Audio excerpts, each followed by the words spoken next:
Shalom, puji Tuhan. Kita sebentar masuk dalam renungan online, ibadah online pada hari ini. Sebelumnya kita satukan hati, kita berdoa. Tuhan Yesus, terima kasih. Kami boleh duduk diam di bawah kaki-Mu, kami boleh mendengar firman-Mu. Biarlah firman-Mu boleh menjadi berkat untuk setiap daripada kami yang mendengar. Dan Kau bukakan telinga rohani kami, supaya kami bukan hanya mendengar untuk mengerti, tapi kami mendengar untuk menjadi pelaku-pelaku firman. Terima kasih Tuhan. Di dalam nama Yesus kami mengucap syukur, kami berdoa. Haleluya, amin. Puji Tuhan, kita hari ini akan membahas bagaimana ketika setiap daripada kita menghadapi pencobaan dalam kehidupan. Yang lalu kita sudah membahas mengenai tipe-tipe pencobaannya. Apa yang dimaksud dengan pencobaan? Kita bahas mengenai tes 3T ya. Pencobaan ada bentuk tes, ada bentuk trial, ada bentuk temptation. Saudara bisa mengikuti pada link yang saya cantumkan di bawah ini. Kita hari ini akan membahas mengenai bagaimana kita bisa bertumbuh melalui pencobaan. Karena kita harus bisa memakai semua hal yang terjadi dalam kehidupan kita untuk supaya kita bertumbuh.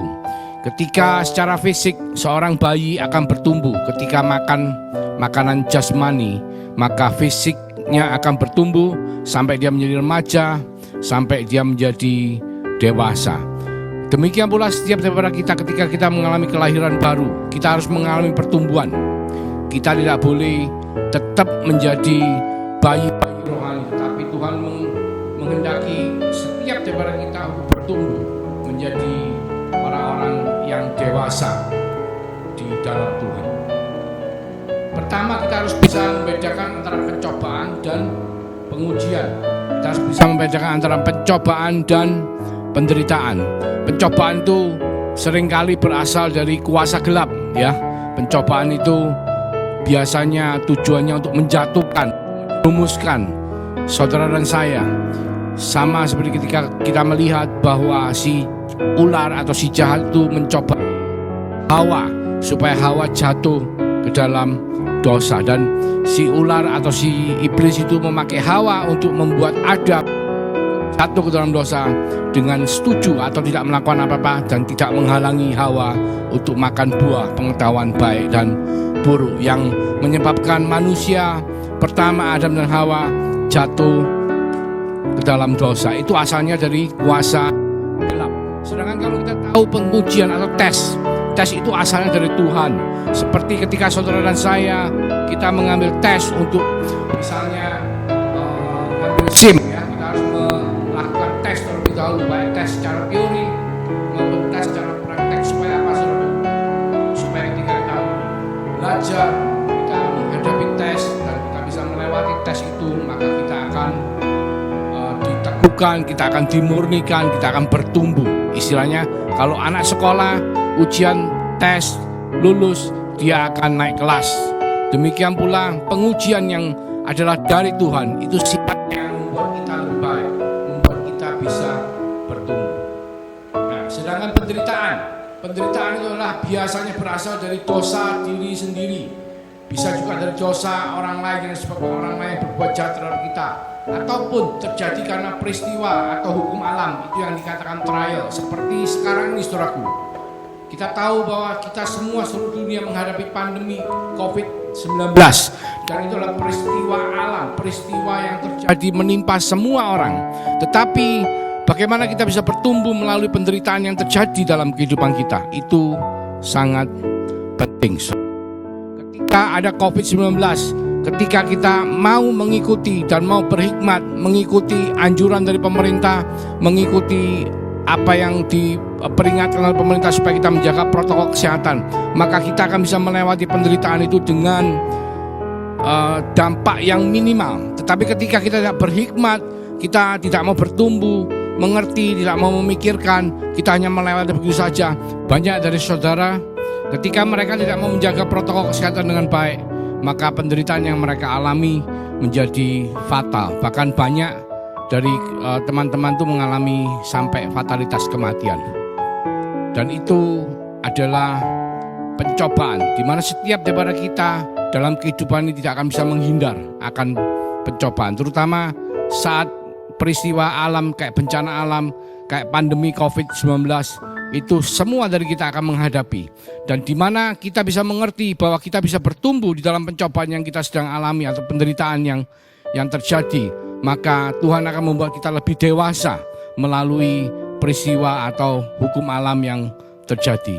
Dan seringkali penderitaan itu juga berasal dari kuasa gelap. Juga bisa penderitaan itu berasal dari didikan Tuhan. Ketika Tuhan mengizinkan sesuatu terjadi dalam kehidupan kita untuk kita bisa belajar bagaimana bisa mengenal Tuhan, bagaimana kita bisa melewati semua pencobaan ini dengan makin hari makin lebih dekat kepada Tuhan. Itu adalah tujuan daripada semua peristiwa yang terjadi dalam kehidupan kita. Dan kita hari ini mau belajar bagaimana kita bisa bertumbuh melalui pencobaan yang Tuhan izinkan terjadi dalam kehidupan kita. Di 1 Petrus 1 ayat 15-16 firman Tuhan mengatakan, "Tetapi hendaklah kamu menjadi kudus dalam seluruh hidupmu, sama seperti Dia yang kudus yang telah memanggil kamu. Sebab ada tertulis, kuduslah kamu sebab aku kudus."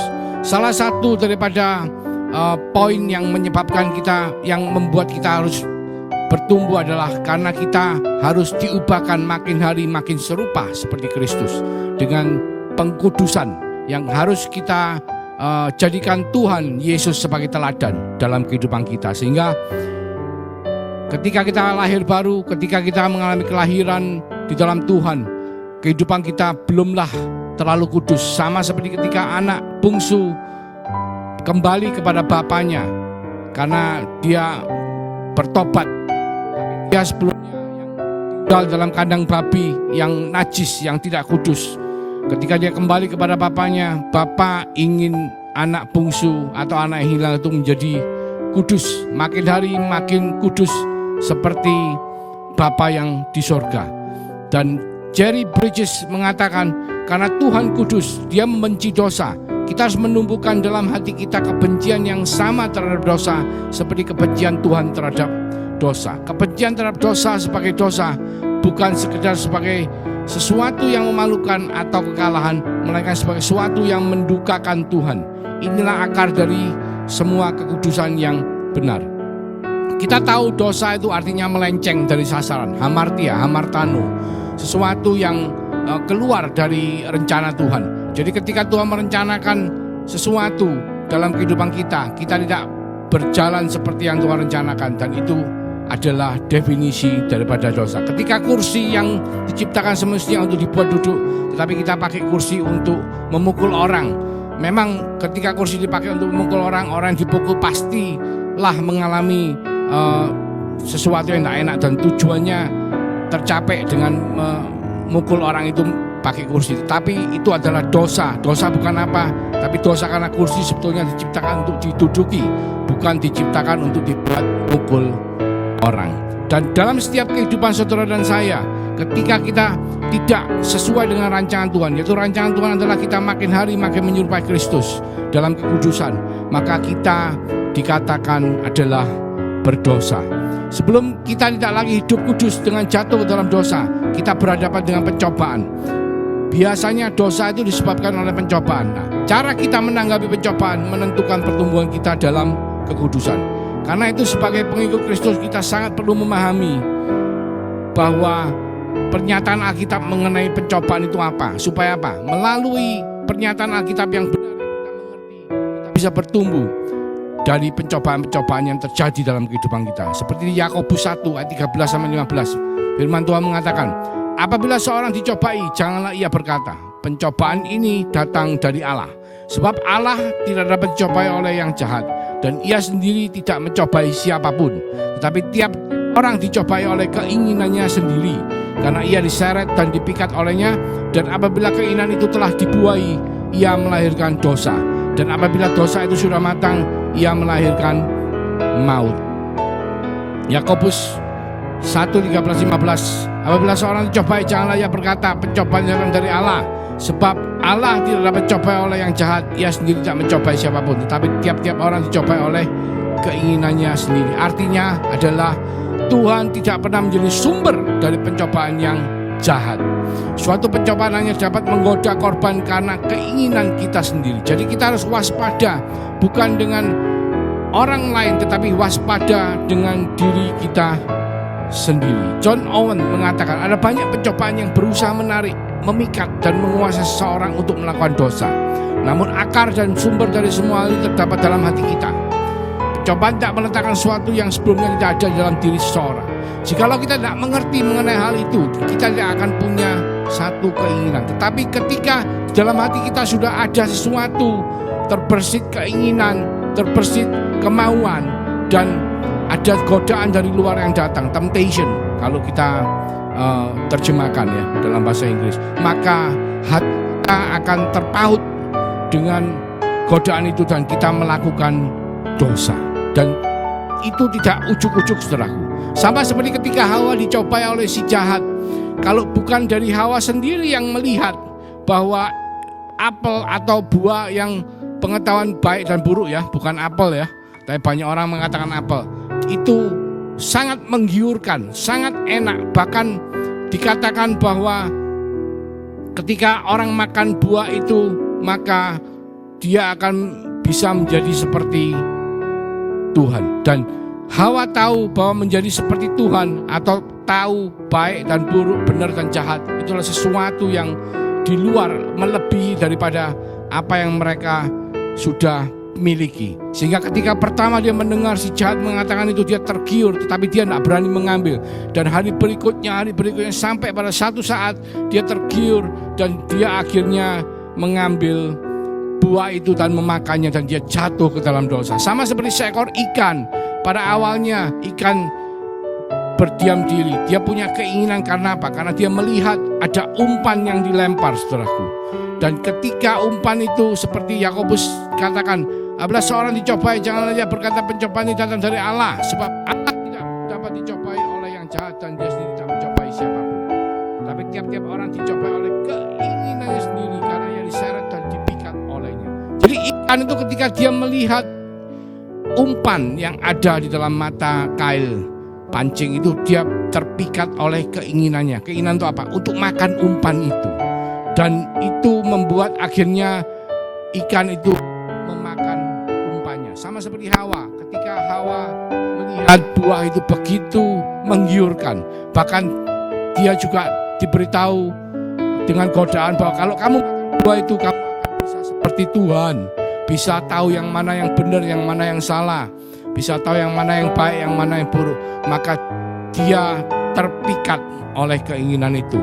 Jadi pencobaan mengetuk pintu rumahmu, tetapi salahmu sendiri jika kamu mengundangnya makan malam. Jadi semua adalah karena kita, apakah kita menolak, apakah kita berdiam diri, atau apakah kita bahkan mengundang keinginan keterpikatan itu. Seperti ikan, kalau dia hanya berdiam diri, dia tidak tergiur oleh umpan, maka dia tidak akan memakan umpannya. Tetapi ketika umpan itu dimakan, maka seperti firman mengatakan, tapi tiap-tiap orang dicobai oleh keinginan sendiri, karena ia diseret dan dipikat olehnya. Dan apabila keinginan itu telah dibuai, ia melahirkan dosa. Ketika Hawa mengulurkan tangannya untuk mengambil buah pengetahuan baik dan buruk, dan dia memakan buah itu, maka dia melahirkan dosa.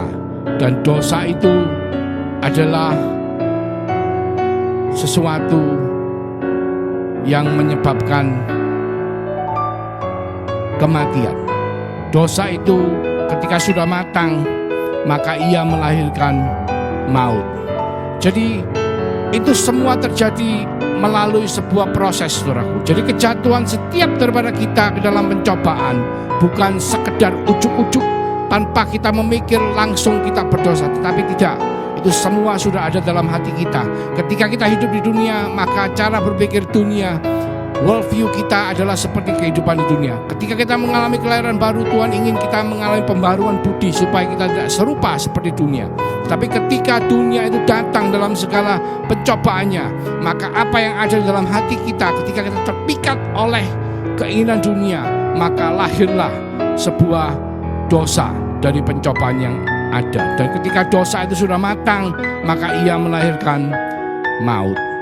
Dosa yang terus bertumbuh makin matang akan menghasilkan maut. Tetapi saudaraku, kita harus mengerti bahwa tidak semua dosa itu mendatangkan maut, saudaraku. Ada dosa yang tidak mendatangkan maut, ada dosa yang mendatangkan maut. Kita harus mengerti apa yang dimaksud dosa yang mendatangkan maut dan apa yang dimaksud dengan dosa yang tidak mendatangkan maut. Di 1 Yohanes 5 ayat 16, firman Tuhan mengatakan, kalau ada seorang melihat saudaranya berbuat dosa, yaitu dosa yang tidak mendatangkan maut, hendaklah ia berdoa kepada Allah dan dia akan memberikan hidup kepadanya, yaitu mereka yang berbuat dosa yang tidak mendatangkan maut.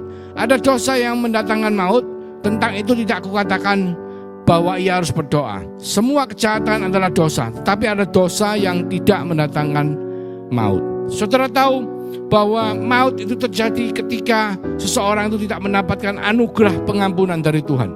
Dan bagaimana kita bisa mendapatkan anugerah pengampunan dari Tuhan? Itu adalah karena ketika kita beriman dan percaya kepada Yesus Kristus yang telah menganugerahkan nyawanya di atas kayu salib, supaya melalui penebusan pengorbanannya di atas kayu salib, maka tubuh dan darahnya akan menghapuskan siapa saja yang percaya dengan beriman kepada Dia sebagai Tuhan dan Juru Selamat, maka mereka beroleh hidup yang kekal bersama-sama dengan Tuhan.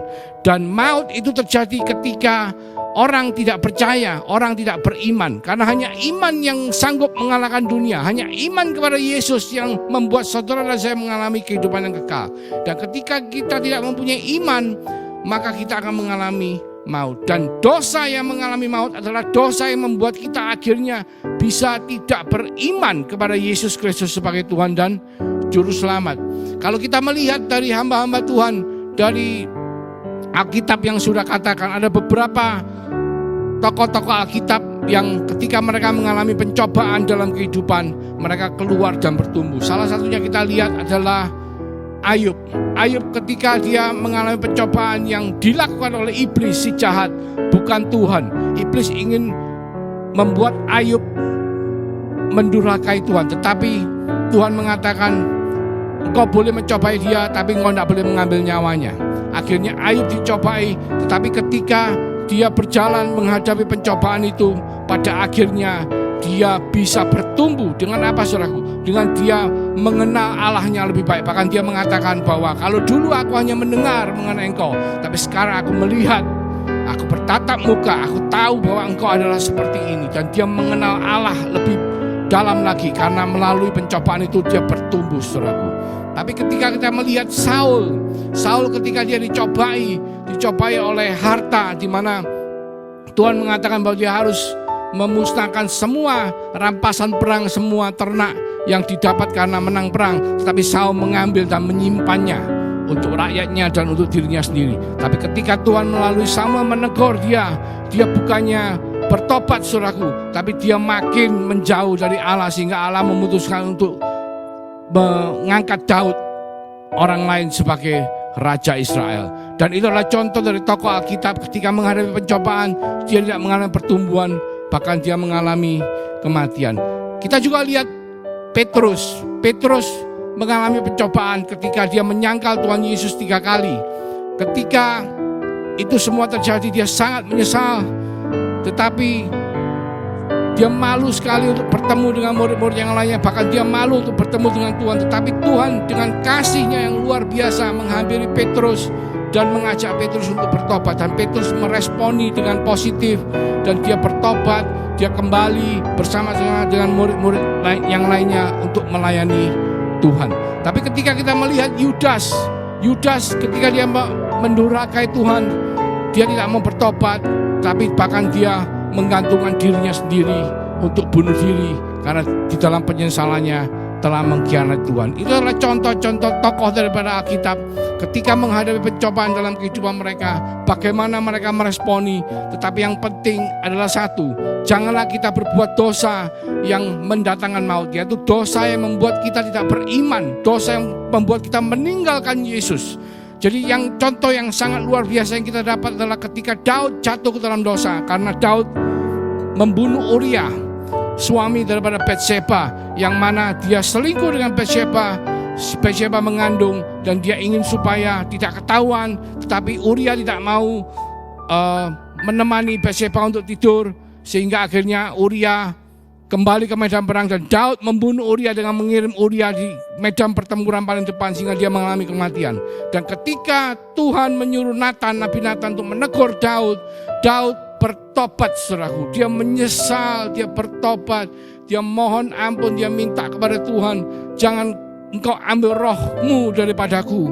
Dan pencobaan itu membuat dia akhirnya menjadi makin dekat dengan Tuhan, membuat dia akhirnya menjadi makin berkenan. Bahkan dikatakan Daud adalah salah satu orang yang di Alkitab yang dikatakan berkenan di hadapan Tuhan karena dia melakukan kehendak Tuhan pada zamannya.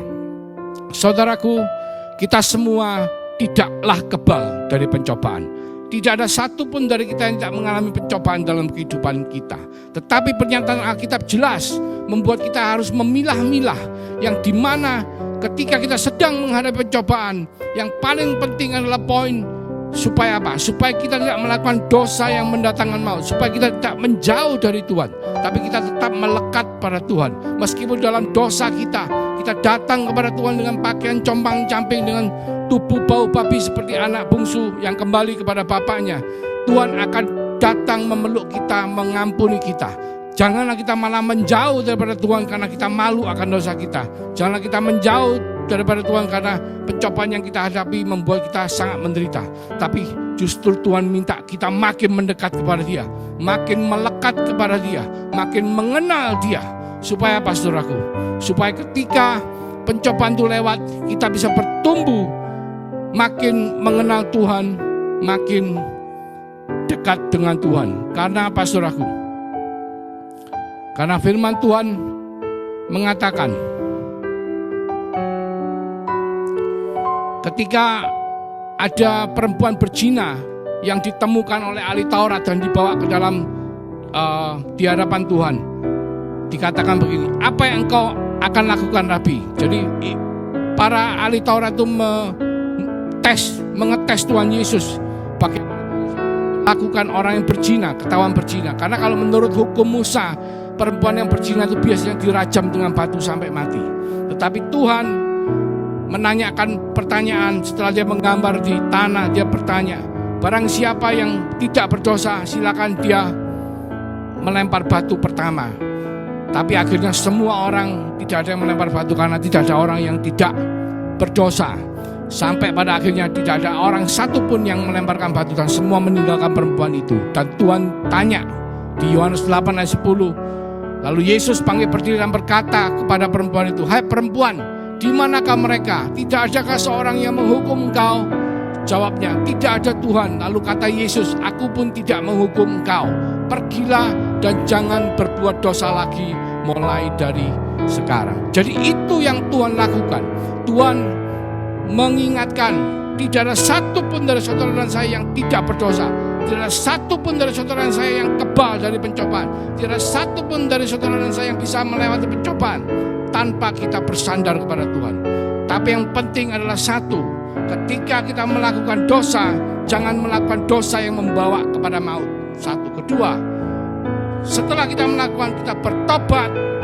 Bukan kita boleh melakukan, kita tidak boleh melakukan. Tapi tidak ada dari kita yang sempurna yang sanggup kita melakukan dosa. Karena selama kita hidup di alam ini, alam yang sudah dikutuk oleh karena kejatuhan Adam ke dalam dosa, maka pencobaan itu akan datang terus menerus dalam kehidupan kita. Yang penting adalah jangan berbuat dosa lagi mulai dari sekarang. Mari kita berdoa. Terima kasih Tuhan untuk firman-Mu, supaya setiap daripada kami boleh mendengar firman-Mu dan melakukan dalam kehidupan kami. Karena tidak ada satupun dari kita semua yang kebal terhadap dosa, terhadap pencobaan. Dan itu semua terjadi, bahkan setiap hari Tuhan. Si jahat, si iblis itu seperti singa mengaum-ngaum mencari mangsa. Dan ketika kami lengah, Tuhan, maka si iblis masuk dalam kehidupan kami dan membuat kami jatuh, membuat kami berdosa, membuat kami melakukan hal-hal yang tidak berkenan di hadapan-Mu. Tapi kami percaya kasih karunia anugerah-Mu selalu tersedia untuk setiap daripada kita.